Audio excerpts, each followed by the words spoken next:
Well, with Christmas in 4 days, the atmosphere is anything but festive right now at the National Assembly. Là, l'heure est grave. That is Magali Picard, president of the FTQ union, one of the four major unions in the Common Front, trying to secure a new contract with the Legault government. She calls this a critical moment. Éric Gingras, her Common Front colleague and president of the CSQ representing teachers, agrees. He says the government has consistently pushed aside the union's proposals, showing no willingness to make real improvements. To avoid an unlimited strike come January, he says now is the time for a serious government offer. There's a lack of really wanting to get a deal done from the government. And that's what we're hoping today, that announcing that we're ready after Christmas, we're ready in the beginning of the year 2024, that we won't have to get there, and in the next 48 to 72 hours, everything's going to be on the table. That's what we hope for. Éric Gingras, their president of the CSQ union, one of the four Common Front unions. And this morning, in another sign of impatience, striking teachers from the FAE union blocked traffic for a while at the entrance of the port of Quebec, as well as in Montreal. C'est de se faire entendre, c'est de déranger un peu. On a un premier ministre qui n'arrête pas de dire que l'éducation, c'est sa priorité. Mais là, c'est le temps d'arrêter les belles paroles. That is one of the striking teachers there this morning saying Premier François Legault keeps talking about education being his priority. Now is the time for more than just words. Barry Eidlin is associate professor in the Department of Sociology at McGill University, specializes in labor, social movements, and political process, and he joins us on the line this morning. Barry Eidlin, hello there. Hi there, great to be here. Well, thanks for being with us. After all this time, what strikes you about this negotiation and the way that both sides are approaching the table? So the two things that have struck me most about this is, number one, the level of intransigence we've seen from the government. This has been dragging on for a year now, and they've brought in a conciliator, at the union's request. They've offered to meet over the holidays, and they're just the government's approach. I mean, it's not a perfect analogy, but it kind of reminds me of when I'm trying to get my 5-year-old to share her sandwich with her little brother who's 3, and her response is to just like break off the tiniest little bit of crumbs from the sandwich instead of actually like giving a substantive offer. And so that's number one, is just that the government doesn't really seem interested in negotiating. And then number two is the level of public support that we're seeing for the strikers. You had that Léger poll that came out on Monday that showed that still after the unlimited strike of the FAE and then the 2 rounds of limited strikes from the Common Front and the FIC, and you have 52% versus 28% support. This is very unusual for public sector strikes, over the past 30 years or so, to have that level of support. And what's even more surprising is that it's the portion of the population most affected by the strike, namely parents with school-aged children, who are the most supportive. There you're getting into the 2/3 range. So I think those two things, just the government intransigence and the level of public support for the strikers, that are the most important, that are most striking for me. When you talk about seemingly the government not willing to negotiate, is it just about the government not giving the unions what they want? I mean, ultimately in a negotiation, there's compromise. Is it just about that, or is there a sense of there's an attitude that is leaking through? It really is the attitude, right? I mean, obviously nobody ever gets everything they want in negotiation. That's the point of negotiation, is there's a give and take. But the government, at a basic level, doesn't seem, doesn't seem to understand how negotiations work. I think that, perhaps it's because, they've been used to, governing by, with these large parliamentary majorities. So, and then, during the pandemic, there was a, state of emergency. So they're used to sort of government, by decree.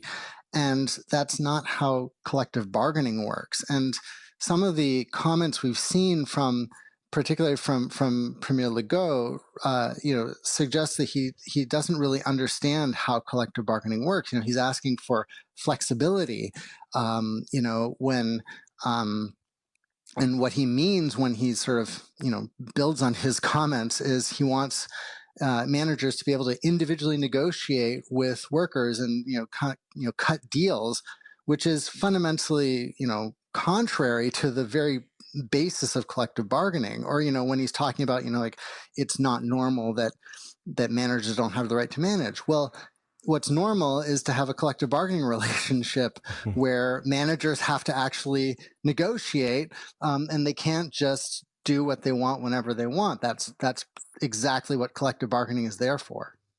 Both sides want the public on their side. You talked about teachers ultimately sort of winning, or at least teachers, I should say, teachers, but also public healthcare workers winning that part of the public opinion fight, if I can put it that way. How has the government done to explain to the public that it's being hard-nosed in these talks for specific reasons? Yeah, that's been the thing. Going back to the point about not being accustomed to having to negotiate. I don't think they're accustomed to having to really make their case, right? I think that, because they've, again, with their large parliamentary majorities and, so for the most part, they've been able to just sort of, implement the policies that they want when they want them and not have to worry too much. We've been, and so now they're faced with this situation where they actually do have to make a case, and it's a tough case to make, because the public has seen, the decline in public sector services. They understand, the problems at their kids' schools. They see the wait times at the emergency rooms. They know that the staff are short-staffed and they're stressed. And so it's a really tough case to make, but they don't even really seem to really know how to do it, right? I mean, so that's really surprising that they don't even really understand how to go about like crafting a message to make their case. And when it comes to public sector employees, you mentioned people can see it, right? Like we're going to the ER, our kids are coming home from school. That's it's easily observable. But what about the messaging there when it comes to the unions? How is that message being perceived? Yeah, I think, the union's message is pretty clear, and I think it has resonated, which is, what you see in the polling data, which is that, quality public services require quality public sector wages and working conditions. It's pretty simple. And, the government sort of like has, like you heard the striker there at the port talking about, the government sort of says that education is a priority, but what you're seeing is that, but then they're sort of crying poverty at the bargaining table. But what the government has been undermining its case by, showing on several occasions that, when something really is a priority for them, they can find the money, right? They can find billions of dollars for Northvolt. They can find billions of dollars to send tax rebate checks to Quebecers in the run-up to the election. And then that's not even to mention the more symbolic instances where they can find the money to vote themselves a 30% pay increase or get the LA Kings to come practice at the Centre Vidéotron or something like that. So the government has shown that when something is a priority, they can act accordingly, and they're not doing it here. And in that sense, the government seeing the polls not in their favor when it comes to this negotiating and the negotiating table. If this was, such an issue that they realize that maybe that they're losing support, why wouldn't they find the money in this case? I'm trying to get your sense of the government playing, hardball here, but ultimately, if this could affect their polling numbers, it affect the way that people see them, and ultimately being reelected, why not find a consensus faster? Yeah, I mean that's a very good question. I would have to ask, Premier Legault and Sonia Lebel about that, because yes, I think this is costing them electoral support. I think that they had that very strong reaction to the Jean Talon by-election a few months back, where they had that crushing defeat to the PQ. And this is another. I think some of that dissatisfaction with the Quebec government in general, I think, is being reflected is being channeled into this public sector union conflict. And so I would think that, this should be a wake-up call, but, that, like I said, I think that they've shown that they're not really sure how to react to this. And it's quite possible that we could have to get to that unlimited strike in the new year to get them to actually start moving at the negotiating table. If and when we do reach that point, how do unions maintain public support as more and more services get affected? You've got kids staying home, and now we've got these, memories of the pandemic and the impact of kids and parents being concerned. How far down the line can we tough that out? Yeah, I mean, it's going to be tough, but it's tough for the workers too, and I think it's important to recognize that this is not something, like I've talked to some of the people involved with negotiations. They do not want to be resorting to an unlimited strike, and they don't want their members to be out on the picket lines in January. Or February for that matter. So this is really a last ditch resort, a last resort after all these other options have failed. And so I think that what the public support questions, that what it always boils down to is who's responsible, right? And so I think that so far the strikers' support has been high because people have understood that what they're fighting for is important. It's issues that affect broad swaths of Quebec, and the quality of public services are on the table, and they've seen that the government has not taken action. And so I think to the extent that that continues, that we would still expect to see public support for the strikers. Given what we know now, how do we assess the options of last resort, whether an unlimited strike or the government bringing back the National Assembly and imposing a new contract? Yeah, I mean, I would hope that they would not resort to that. I think, Canadian provincial and federal governments have a disturbing tendency to violate Canadians' charter rights when it comes to the right to collective bargaining, compared to other industrialized countries.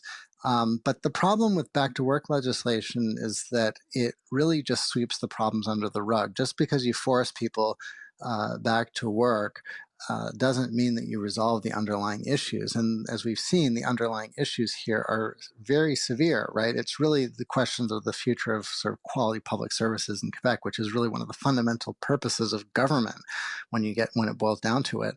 And you have to resolve those issues at some point, and just sort of just sort of sweeping it under the rug with back to work legislation would not be a viable solution. So I think what we need to keep in mind here is that negotiations in labor negotiations proceed in fits and starts, right? And so now we're in this period where it seems really intractable and the parties are really far apart. But what the unions have called for in their press conference yesterday was sort of this 72-hour blitz. You often have these kinds of marathon negotiating sessions, and you see these sort of breakthroughs rather quickly. So, not to say that I'm not trying to sort of be too optimistic about it, but, the point being that, even though things might seem pretty intractable now, things can move pretty quickly and you can see a resolution rather fast. We're not, at least for now, seeing the end of strike action as we've been seeing this morning from the FAE. So we'll definitely be, of course, keeping an eye out on the next round of negotiations if and when that happens. But Barry, we appreciate your insight this morning. Thank you for taking the time. Oh, my pleasure. Thanks so much. Barry Eidlin there, Associate Professor in the Department of Sociology at McGill, specializes in labor, social movements, and, of course, the political process. There's been no response yet from the Legault government to the response from the public service unions. The Premier released a couple of photos late yesterday on social media showing him in conversation with Sonia Lebel, the Treasury Board President, who is leading the government's negotiations.